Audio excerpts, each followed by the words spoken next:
Mary redeemed a $50,000 cash prize playing Chumba Casino this year. I was only playing for fun, so winning this was a dream come true. Chumba Casino is America's #1 social casino experience. It's serious fun. With over 80 casino-style games to choose from, you too could win life-changing amounts of cash. Be like Mary. Log on to ChumbaCasino.com and give them a whirl. That's ChumbaCasino.com. No purchase necessary. Void where prohibited by law. 18 plus. Terms and conditions apply. See website for details. The voice in the preceding commercial was not the actual voice of a winner. Hello and welcome. Have you ever heard of a HIPPA document, durable power of attorney, medical power of attorney, or an Advance Directive, for example? These are just a few of the various legal forms that every caregiver should have on file and easily accessible at all times. Unfortunately, not everyone is familiar with them or why it is vital to have them in place as a caregiver for our spouse or other loved ones we care for. We are on a holiday break, but wanted to be sure you did not miss this very important episode of the Proactive Caregiver Podcast. Listen in as Virginia Sampson, an elder law attorney, explains the numerous forms that are required and why you need them.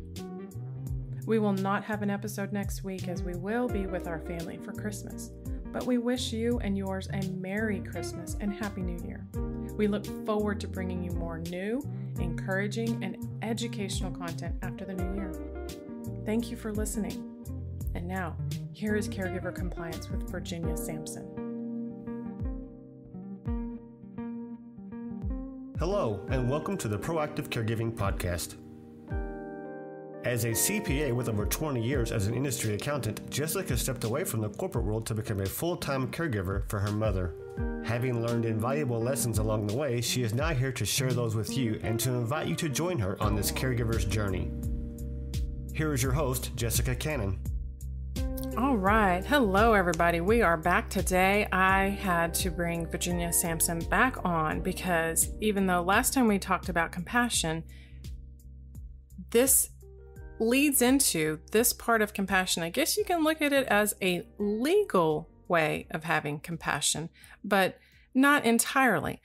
So we know caregivers come from all walks of life, but not all caregivers have legal rights to care or do some of the things that are necessary to protect their loved one's best interests. So today I wanted to have Virginia back on because as an attorney and from her own life experience as a caregiver and from her practice, she knows more than anybody else at this point the importance and the absolute need for caregiver compliance.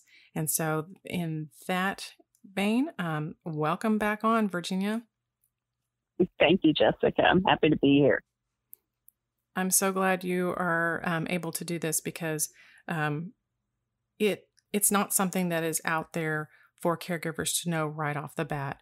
And I personally did not understand or need this until I kind of stumbled into this within a support group. And the caregiver compliance, it sounded odd to me because this is for me in my situation, it was my mother. Why do I have to have the right to care for my mother? But now, after living several different scenarios, I now understand yes, anyone can care for their loved ones, but even with spouses to an extent, there is a legal right that caregivers either have or don't have. So what would you say is the best way to kind of explain this risk management form through the legal documents? Well, you're so right.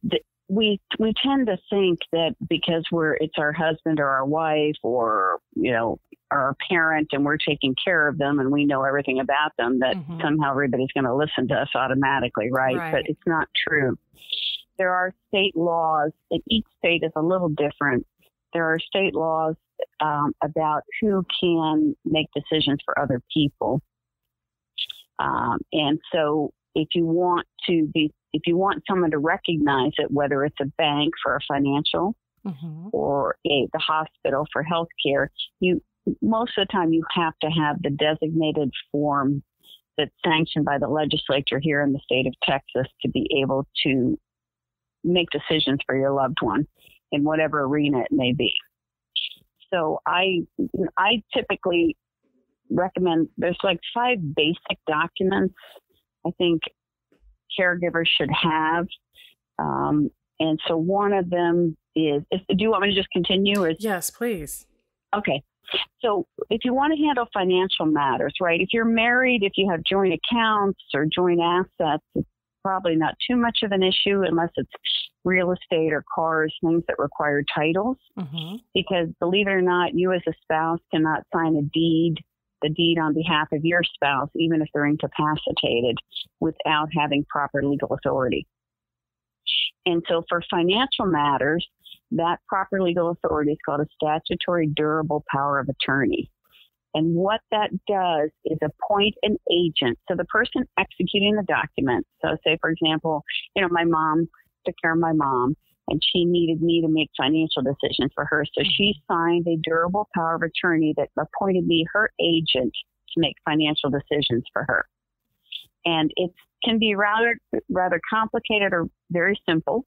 The state has really expanded the powers. You can give somebody absolute power, you can limit it. But the idea is that someone is going to be able to make financial decisions for the person who signs the document.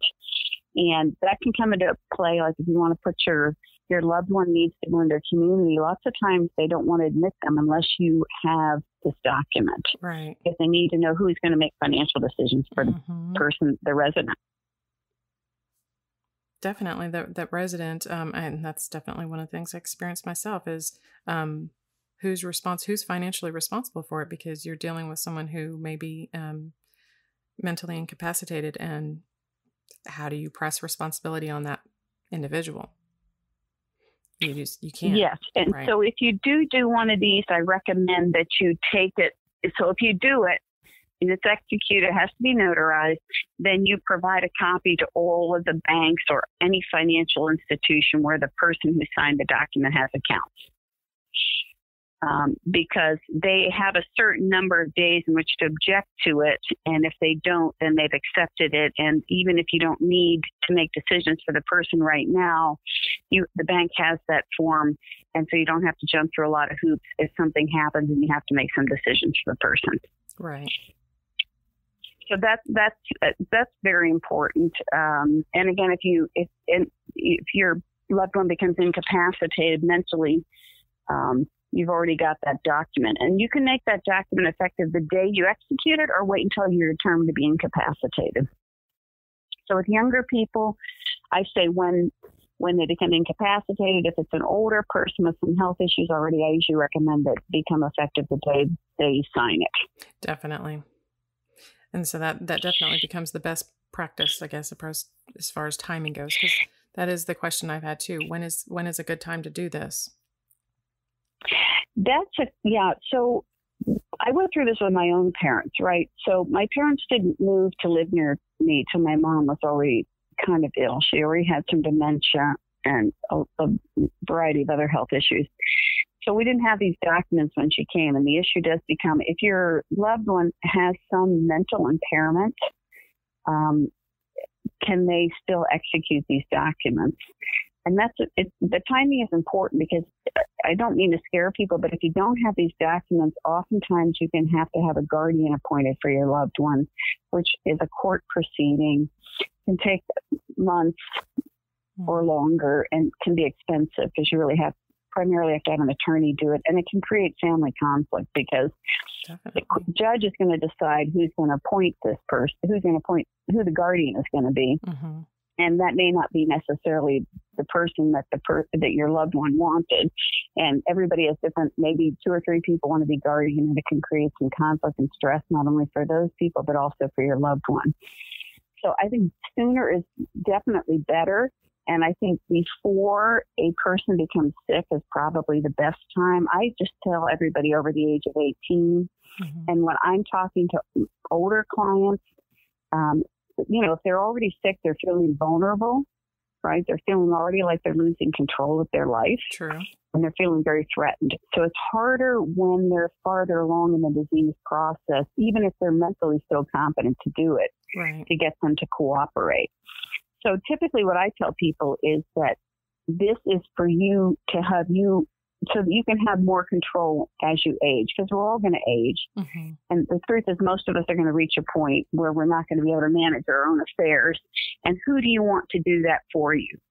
And so when you sign these documents, you are able to select the person or persons you want to make the decisions for you that you feel will make them in accordance with your wishes. Right. So those are a couple of pointers. Do it early.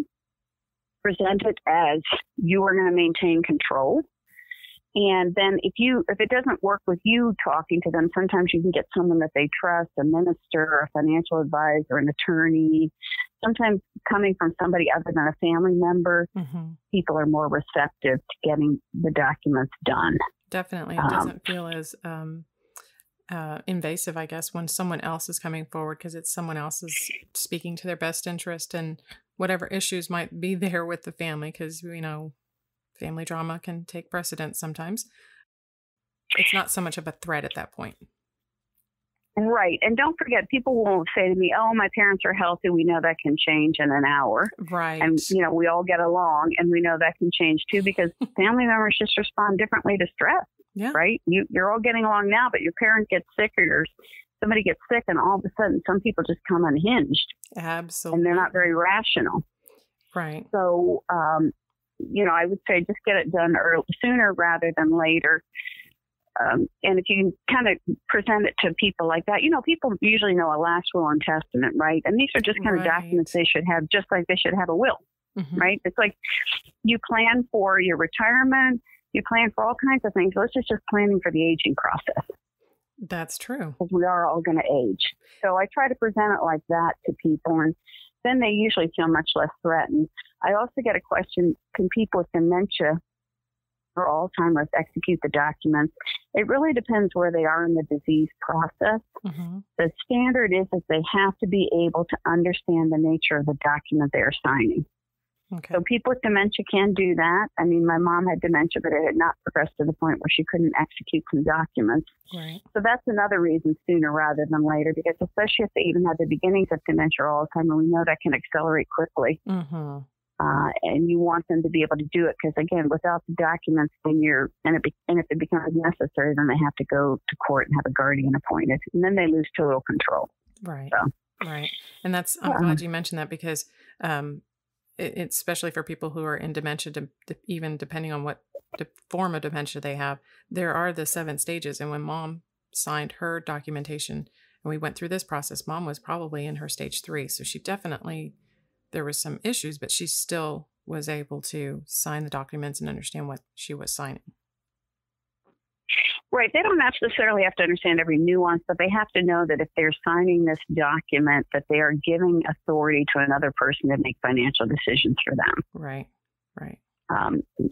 So the basics, and it's up to the attorney whether they think the person is capable of signing the document or not. Like, for example, I'll just start a conversation and see if the person's oriented to what day it is, Mm-hmm. the day of the week, what time it is, where they are, perhaps who brought them with them to meet with me, those kinds of things, Mm-hmm. to see where they are in the disease process.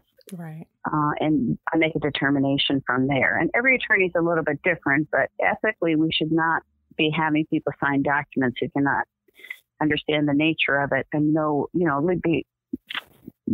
understand the nature of the document. Definitely. And so as the family comes forward to have the durable power of attorney created, I know in my experience, it was better to have a single power of attorney, which is myself, versus having multiple power of attorneys. Is that something that many family members would actually seek to have, or is that something that's just like preference? It's a preference. You can have a single agent or you can have co-agents, and that's up to the person who's going to be signing the document. I always recommend single agents to my clients, Mm-hmm. because I think that co-agents just raises the possibility of conflict. What if co-agents don't agree? Mm-hmm. Right. And where does that leave the person? And again, it's just right for family conflict, I think. Like, for example, my brother and I did it. He was my mom's power of attorney for financial, which was fine. And we would talk about things, but fortunately, we didn't disagree. But if we had disagreed, then he could just make the decision he thought was best. Right. And I think I just think that's a better way. That's my personal opinion. I know some lawyers will do co-agents. I just typically don't do that because, like we just said earlier, people may get along now, but the minute somebody gets sick, that can all change. Exactly. And it does happen. So the durable power of attorney is coming from the financial and dealing for the business related side of things. What is the difference between the POA and a medical power of attorney?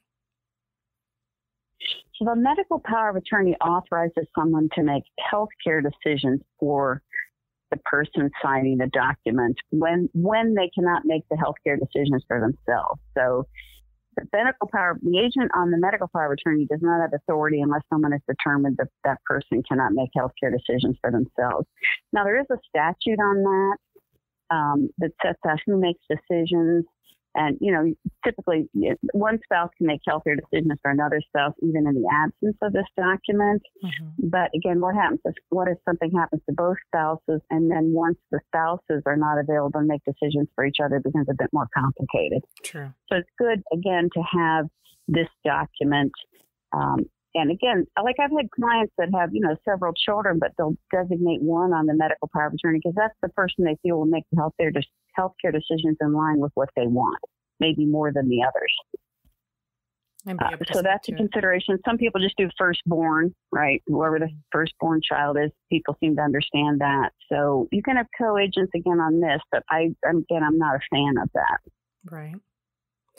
So then we have power of attorney, the medical power of attorney, and then what would be the next documentation? So you should have a HIPAA release. So we know that there's privacy as far as all of your medical information, and that includes your spouse. Your spouse cannot have access to your medical information without written authorization from you. And I lived this with my dad. I mean, they sent my mom home from the hospital with pneumonia, and they wouldn't even talk to him about what medication she was going to take or what her next step was, because we didn't have this document at the time. They had just moved here. So it's very frustrating when that happens. So this one, you can designate everybody in the family if you want. It's not an either or. Basically, you're designating anyone that you want to have access to your medical information. If you're in this, doctors typically will have you do one when you come in their office, part of their intake. Right. But that's usually just for that doctor. This is a universal one. And like, for example, if your loved one goes into the hospital, you would take it to the hospital with you as well as your medical power of attorney, and they would put it in the chart so that they knew who has access. And you may say, oh, I've been in the hospital and they've talked to me. Well, if you're in the room when the doctor comes in or the nurse comes in, that's considered implied consent. But if you want to talk to somebody, call them up or something like that, typically they're not going to talk to you without this. Hospitals have gotten very strict on that. So I would recommend that you have this and take it everywhere with you when you go with a loved one. Then you don't have to fill them out every place either. So. Absolutely. Yeah. And I've had those moments with my mom when she had to go in for an outpatient procedure, and when I had to establish that I did have HIPAA rights for her to get her information. And so when they had the follow-up calls to check in on her afterwards, they were able to talk to me. And because I learned I can talk to them and I can give them every bit of information they need to know about her health and changes of medications and just other information that would be helpful to them in treating her. But they weren't able to talk back to me as far as her results and needs or treatments unless I had this HIPAA established with them. Right. I even had one that they wouldn't even tell me when my mom's next appointment was without this. And another reason you want a HIPAA release is you're not going to be able to talk to your loved one's health insurance provider without it. So if there's a question about payment of a claim, if you don't have this, you're not going to find out about it. Right. Yes, I had to email this before they would, even while I was on the phone with someone, I would have to email it and put the call on hold basically until they received it and could confirm it. And then they would continue on with the call. Yes. And you can see, especially if you're the caregiver, how not having this is going to increase your stress. Absolutely. Right? Because you're not only taking care of someone who you love and who's ill, but you're trying to figure out how you're going to talk to people, in their best interest. Right. But you can't talk to them because, they're constrained by legalities. And they'll get in trouble if they talk to you without these documents. So it becomes this vicious cycle of stress for everyone. So just doing a little bit of planning can avoid all that stress. And you just have them, they don't need to be re-executed when you do them. I mean, typically I recommend people review them in 5 years if the person's still competent, because things change in the legal field and your loved one's situation may change. But if they can't, if they're, for some reason, they're mentally incompetent to do a new set, you have a set and you don't have to deal with this later on. True. It's so beneficial to have this done, period, well in advance, instead of being in that moment, in that crisis moment, and then trying to get things established, especially if you're in that emergency moment in the hospital and you don't have these documentation. It, like you said, it adds to the stress exponentially. So and I've run to the hospital a number of times for people, and sometimes I get there and they're able to do them, and sometimes, they can even be on a medication. They can be totally mentally competent, but if they're in the hospital on some kind of medication that's affected their mental faculties, they can't sign the documents then. Absolutely, they still need it. It's situational at that point. It doesn't always have to be. And that was one of the things that at first I kept thinking, oh, we don't need this at this time. She's still okay. She still has her faculties. But then as time started to pass, and then I realized, okay, let's just get this while she has as much of her abilities and her awareness now than to wait till later. And then as the time progressed and we got to those later moments, I was so relieved that I had these documents, because I could see how difficult it would have been so many years later when she really wasn't doing as well. Well, and remember too, as our loved one, their health declines or they age, they're more subject to being influenced by bad factors, right? So if there's a family member or a caregiver, you don't have these, admittedly, they can make them do new documents, but if you've got these documents, that's some safeguard against someone coming in and influencing them when they're much more vulnerable and fragile, and appointing them when they don't have their best interests at heart. Exactly. So that's another reason I recommend it, is if they do it while they're, lucid, they're functioning, they're not feeling vulnerable, they're more likely to make a sound decision for themselves. So true. And so one of the next documents, it always made me feel uncomfortable, but we have to have this conversation with our loved ones as we care for them. The Advance Directive. What is this type of document doing for our loved ones? So the Advance Directive is a person's end of life wishes in non-emergency situations. So you have two situations. One, if the doctor comes to your loved one and says, you have 6 months to live, even if we give you all aggressive treatment, you're not going to live longer than 6 months. Then they decide, do they want the aggressive treatment, or do they just want to be kept comfortable and allowed to die peacefully? So that's one situation. The other situation is if they have some kind of like a stroke or something, and perhaps they're in a coma, they're hooked up to life support, some life-altering event like that. The same question. Do they want to be maintained with all aggressive treatment, or do they want to just be kept comfortable and allowed to die peacefully? So they have two situations in which they'll make an election. And I would say this is only if you can't make the election at the time it happens, right? So if it's like the healthcare power of attorney. If you can make your own decision at the time, you're not bound by this. But if you can't, then they will follow your wishes, but also it takes some stress and pressure off your agent for medical issues, because they don't have to make this decision for you. They know what you want. And that's, kind of a gift to them not to have to make a decision like that. This one was a difficult one for me, because even though Mom still had her faculties about, when you start talking about the end of life, it gets to be very emotional. Mom coming from that depression side quite often, more often than not, I always felt like that end of life choice was because she didn't like aging, and she certainly didn't like the way she was aging. And so she was just ready to give up. But then later on, with another conversation I had with my cousin, even, who she's already gone through this process with her dad. And she reminded me to make sure I always had the Advance Directive on hand. She actually asked me, do you have one? And I said, yes. And she looked around. At this time, we were actually sitting in the kitchen having a conversation. And she looked around the room and she said, where is it? And I said, oh, I have it with me. I actually keep a copy in my car.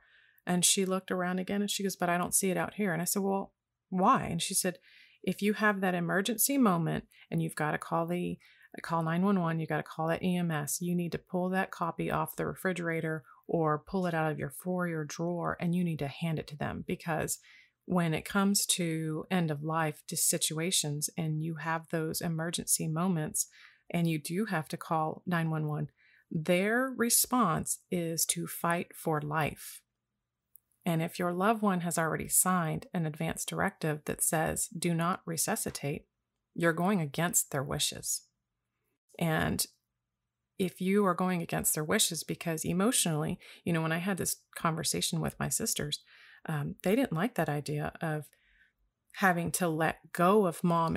It's one thing when your loved one is sick and they're deteriorating by the day, there's an end in sight that's actually coming. But it's another thing when it's in that emergency moment and you don't have that moment to say, but I didn't get the chance to say goodbye. Or, if a heart attack or a stroke happens, it is still something that they chose in advance. And part of that process of the fight for life with an EMT, for example, if they have to administer CPR, for example, that may actually break someone's ribs.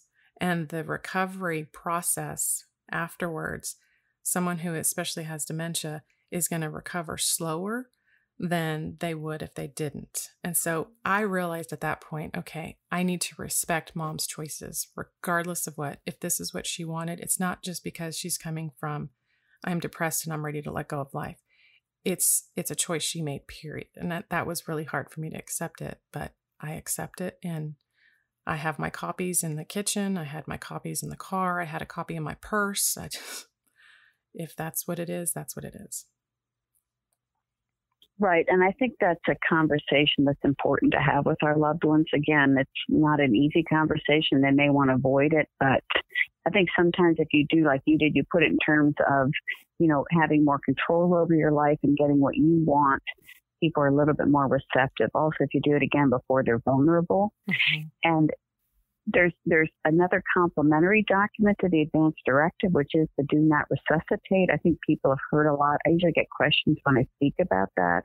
It's called a DNR, and it is a complementary document to the Advance Directive. And what it does is it tells the EMT, if you call 911, and there's 5 situations listed there where they will not provide care. And one of them is, like you said, they won't do CPR, but there's some heart conditions. Anything, if you've kind of stopped breathing or functioning, they won't revive you. And the 5 are listed in this document. And you can find it. It has to be signed in conjunction with a physician. Mm-hmm. So if you're interested in that, I'd encourage you, I think it's available online somewhere, or you can get it from your physician, I think. But you fill it out, and then the physician has to attest that the person who's signing it is mentally competent. And then it's a valid document, and that, along with your advance directive, are things you should have available if you need to call the EMTs or even in the hospital at times. So you would want to take those documents in with you. Absolutely. So then when you have these documents, and we've got the HIPPA and we've got the established POA and the medical POA, well, what is the other? I think there is a legal guardianship. Is that something that is done in congruence with this, or is it something that's only needed when there's not a designated POA? No, you can do a declaration of guardian. I mean, if you don't have that and you have all the other 4 documents, I wouldn't worry about it. If I'm, helping someone, I would typically put that in the packet, but it's not super critical. Mm-hmm. Most people, especially if you have these documents, you're not going to need a guardian to be appointed, because someone should be able to manage your affairs with the other 4 documents we've talked about. Mm-hmm. But basically what this is you are telling the court, you're still going to have to go to court, but if a guardianship proceeding is initiated, it's the person's wishes as to who they would want to be appointed a guardian. So there's a guardian over the person and there's a guardian over the estate. Mm-hmm. They don't have to be the same person. And typically the judge will honor the wishes for the person who signed this declaration of guardian, unless there's something in the background of one of the people that is a red flag, embezzlement or some kind of criminal activity or something unsavory. But typically your wishes will be followed. And again, with all of these documents, recommend an agent and at least one successor agent be appointed. In this case, a guardian and an alternate, because, someone may be out of the country, they may be unavailable, something may have happened to that person, and maybe the loved one isn't able to execute a new set of documents because of some impairment. And so if you have one or two successor agents, you don't run the risk of having the document invalidated because the agent is no longer available to make decisions. And so on this, again, you would want to make a choice. And on the declaration of guardian, you can also exclude people from being your guardian. Maybe you have a child or a family member that isn't good with money. You don't want them being appointed the guardian of your estate. Right. I had one client who had a son that was a doctor, but she didn't like what he suggested for her for health care, so she excluded him for the guardian of the person. And so it's probably a document you're not likely to use, but if you do need it, you've got your wishes expressed again. Right. So then once we have this nice package of documentation, we have our caregiver compliance in place, because there are 4 different types of caregivers. Obviously the family caregiver, but there's the professional, the independent, the private, and that falls into informal or volunteer caregivers. But once you get this packet of documentations and we are compliant, what should we do with these documents? So on the financial power of attorney, I would recommend that you take it to any bank or financial institution where the person who has signed it has accounts. Right, because that's going to empower you to talk to that bank representative or financial brokerage account, whatever they may have. And again, they've changed the law recently, so they have to object to this within 10 days. So if they accept it, it should be honored. And so you don't have to worry about, a year from now. What people do is they hang on to these, and then a year or two from now, they go, oh my gosh, now I need to make decisions. They take it to the bank and the bank says, I'm sorry, we're not going to accept this. And then the person's incompetent to do another one, to execute another one. So right away, take it to every bank and financial institution, give it to life insurance companies, anybody that, has a pension funds or, 401ks, whatever it may be on that one. You do need to keep the original of the power of attorney if you are going to ever sign the deed to any real property on behalf of the person, because you have to record the original power of attorney along with any deed. So I would say be very careful about retaining the original durable power of attorney document. It's very important for that purpose. The others, you're pretty much okay with copies on anything. Of course, you can give copies to all of the banks and financial institutions, but just be sure you retain the original in a safe place. I also recommend that you give copies to all of the successor agents, right, who may be listed in the document. So, you have multiple copies out there. And sometimes people will lose them, and then they can go call one of the successor agents and get a copy from them. Right. On the medical power of attorney, the HIPPA release and the Advance Directive, that probably should be in a packet that you take to doctor's appointments. And certainly if your loved one goes into the hospital or into a community, you're going to want to provide all those documents to whoever's in charge. Like with my mom, I would just give them to the nurse and they would put them in her chart at the hospital. And so that then you don't have to, as soon as you go, then you don't have to worry about if something happens with your parent or your loved one, you have to make a decision quickly. You've got to go find the document and hand it to the person. It's already in the chart and you're good to go. Right. That definitely made it easier for me, making multiple copies and handing them out to as from the time we got it, as you said, I went directly to her financial institutions, and any life insurance or a retirement, I sent them that information right away.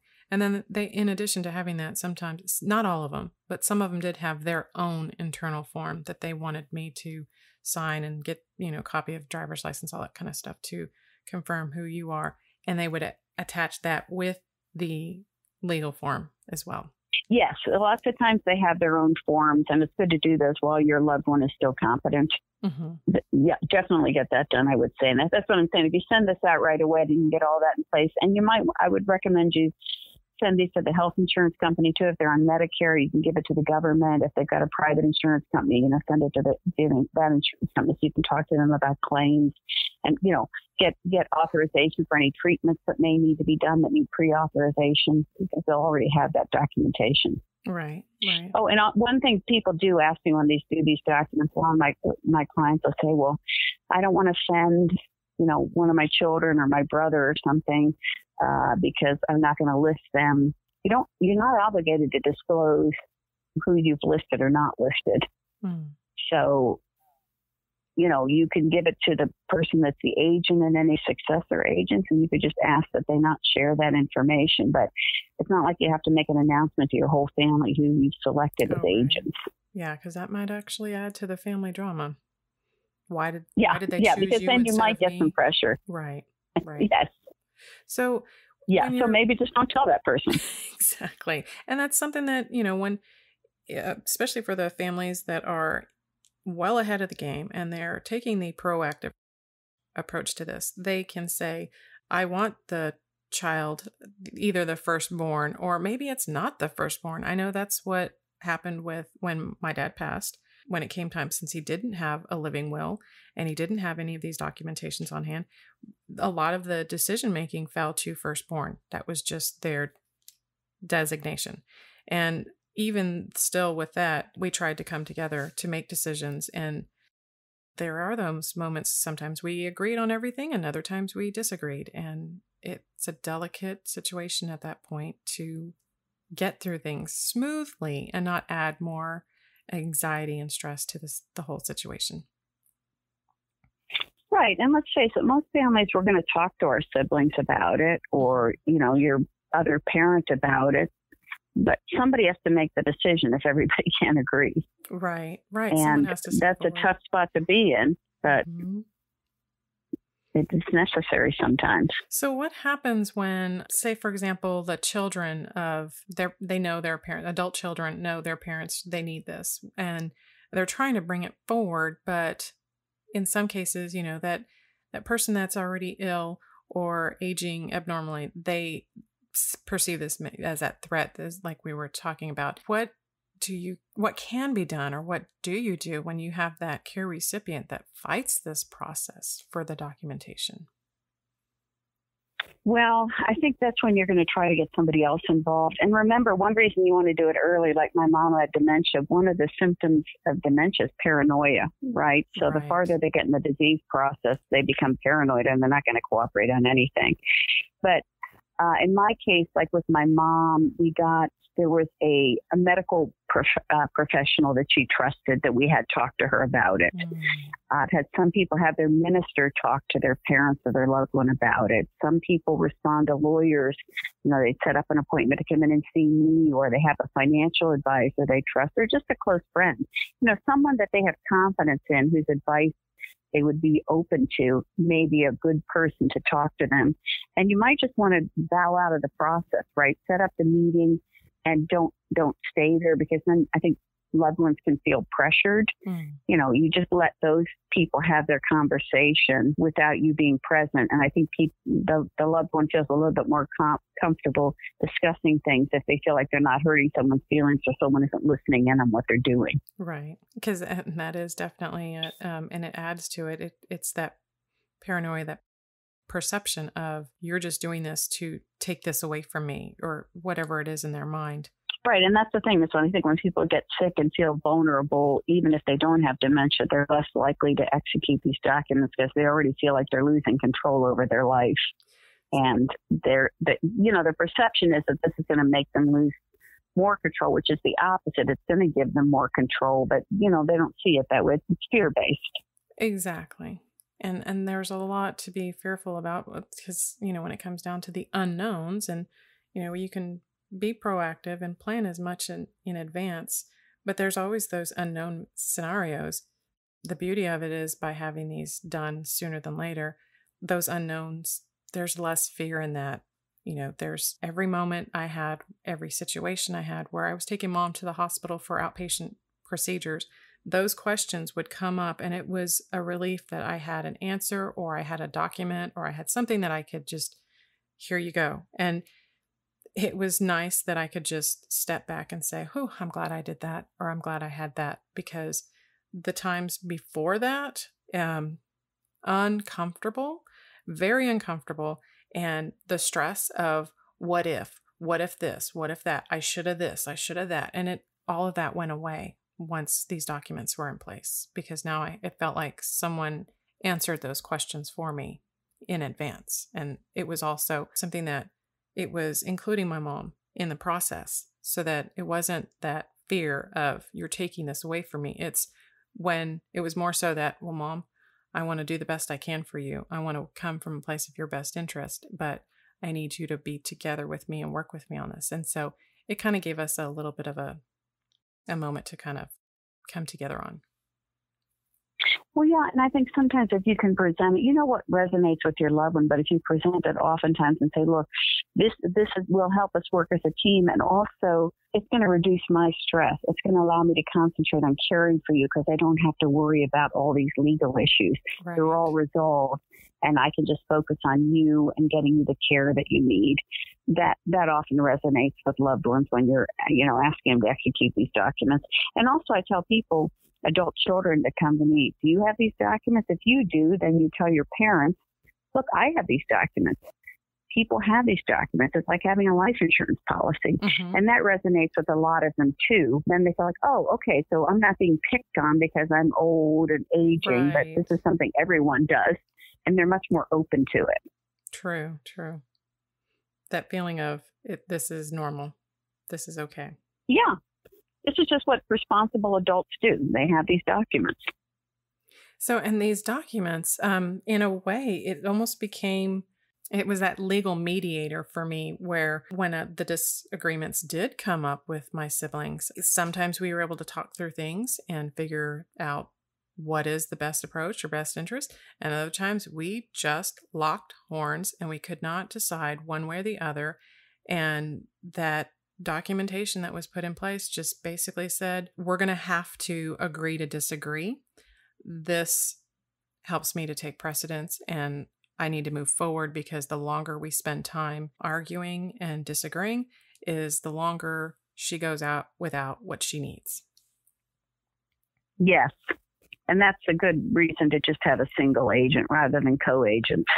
Is the single agent, obviously, most of us are going to ask for the input of our siblings, our loved ones, but if we can't agree and it's hurting our loved one, then we're just going to make the decision. Right.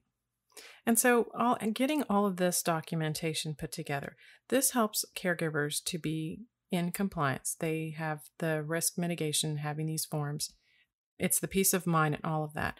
But you can also take that extra step if you're going to be in the process of putting these documents together and having your loved ones sign in advance. Then the next step would be looking in towards their estate planning.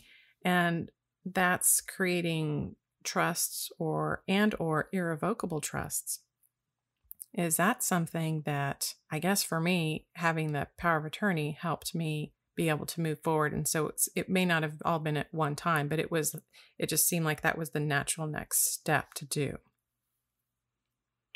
Yeah. So if you don't, the basic document is a will, correct? And I can say if you don't have a will, you're going to have a much more expensive probate process. Now, some people don't need probate, but if you own anything like a house, any kind of real property, you're probably going to need probate, because somebody's going to have to now own that property. Mm-hmm. And that just doesn't happen automatically.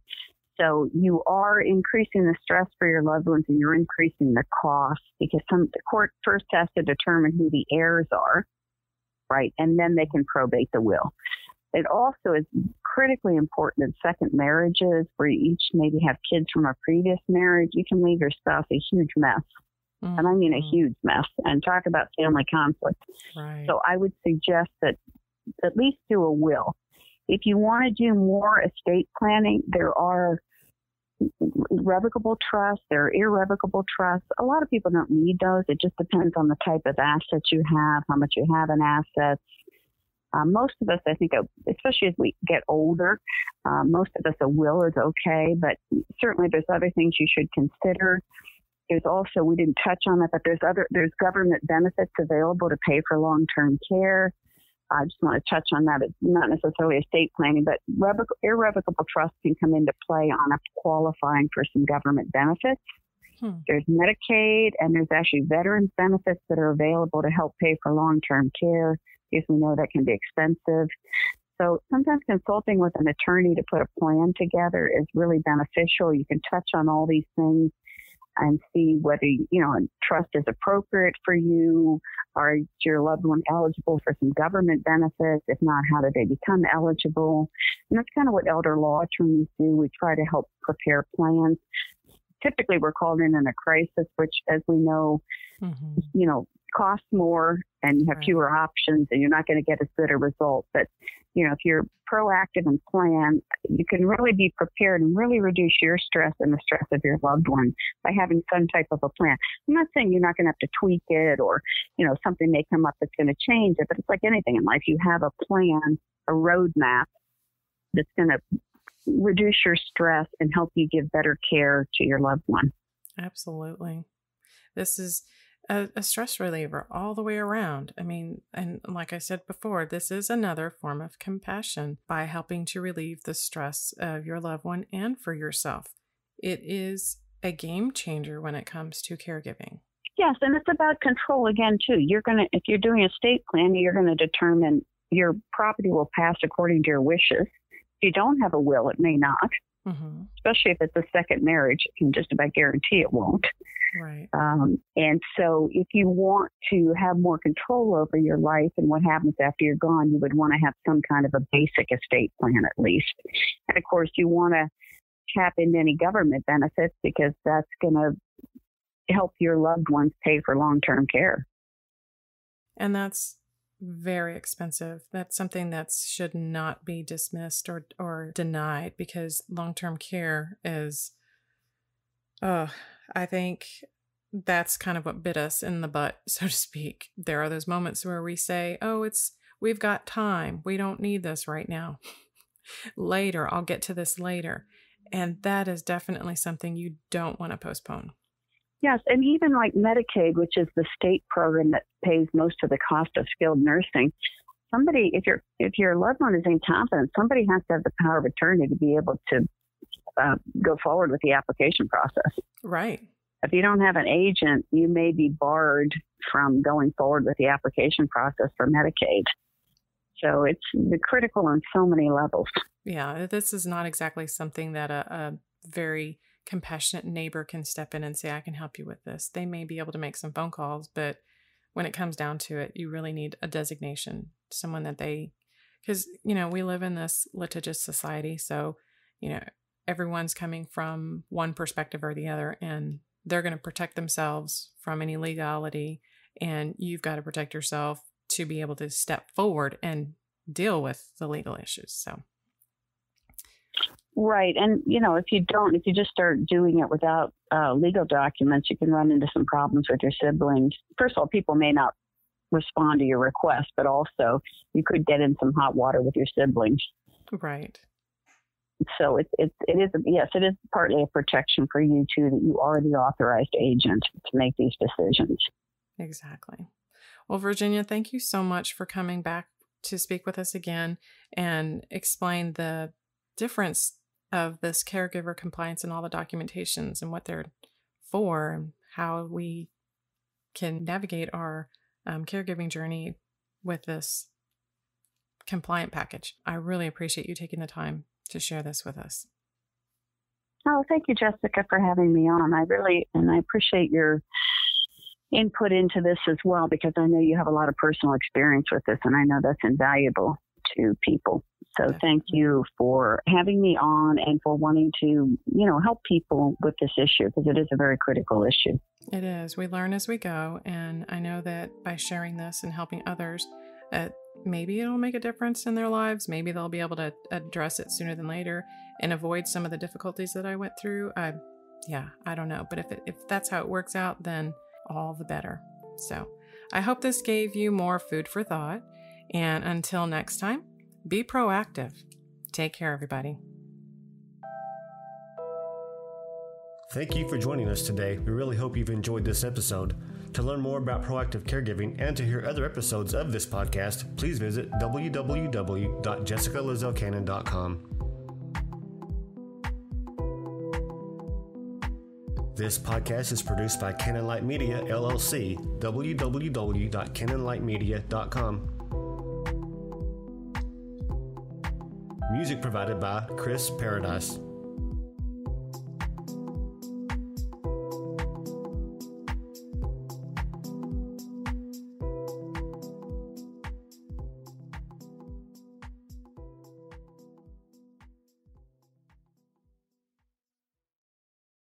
Lucky Land Casino, asking people, what's the weirdest place you've gotten lucky? Lucky? In line at the deli, I guess? Aha, in my dentist's office.